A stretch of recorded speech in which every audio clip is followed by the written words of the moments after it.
Hey, it's Bill Gross, the LA Probate Expert.com, and bringing you the weekly update on the real estate market. And one question based on the news that's confusing even me is, are foreclosures up? Are we headed to a housing bubble? We're repeating what happened in 2008. So I wrote an article, despite increasing, foreclosures are still at record lows.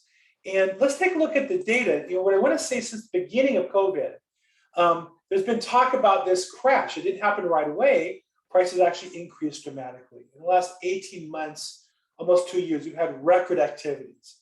Now it seems like every day I see more articles predicting the housing bubble to pop. And one of the leading indicators is going to be foreclosures, because when people lose property, that's what drives them down. Is that what's happening right now? Well, let's take a look at the actual data and make a decision as to what's going on. I want to show you some statistics I just came across today from CNBC. Now, again, I think oftentimes the news is inaccurate. Here's a case. Foreclosures in the third quarter up 32%. Look at that, how big that is. Up 67% annually. Ooh, sounds scary at this time of year. Now, it does say in smaller print, foreclosures surged this month, which is true, still below pre-pandemic levels. Well, is it below pre-pandemic levels? And does that mean it's significant or not? Don't know. That certainly the article is telling us. So what we have to do is look beyond the numbers they're giving us and look into the actual data. Let me show you what I found. When you go back and look at the actual foreclosure data, you're going to find that we're a long ways away from trouble. This is from ATTOM Data, and they are the best source of real estate data in the United States. Here we are, and this little number is up over this smaller number by 37%. So basically it means about 24,000 foreclosures started last month. In the month before that, there's only 18,000. But as you can see, we're about a quarter way back to pre-pandemic levels.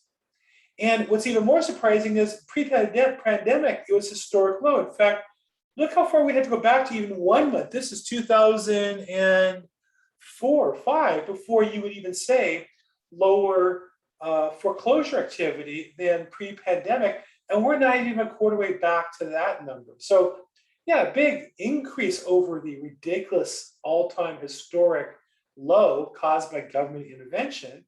And as the government interventions removed to some degree. Now, I will say, one thing's holding back foreclosures is a change in laws in California. It is almost impossible to foreclose now in California on residential property. And that's a whole discussion to go into, whether it's right or wrong. I'm not here to discuss politics. But I can tell you that there'll be a lot less foreclosures because of the changes in the laws, even post-COVID.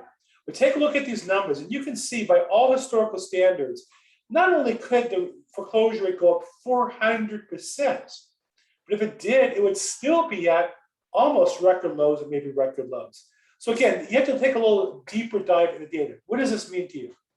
Does it mean housing prices are surging still? Does it mean they're going to go down? Well, I saw an amazing report by Goldman Sachs projecting between now and the end of 2022, so a little over a year, about a year and a quarter left in the data, they predict an increase of 16% on average in US residential housing prices, about 12% per year over the next 16 months. That's less than it was. It's a healthy clip.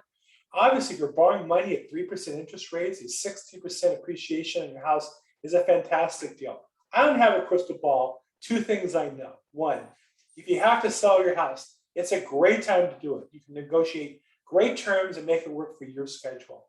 Second, if it's time to buy a house and you can lock in these historic low interest rates, odds are you'll enjoy a great payment for 30 years and probably over the long run, enjoy appreciation and tax advantages of owning real estate. So I can help you with that. Please let me know. Bill Gross, you have my number. Reply to this email, call me, text me. Make today your best day ever. Thanks so much.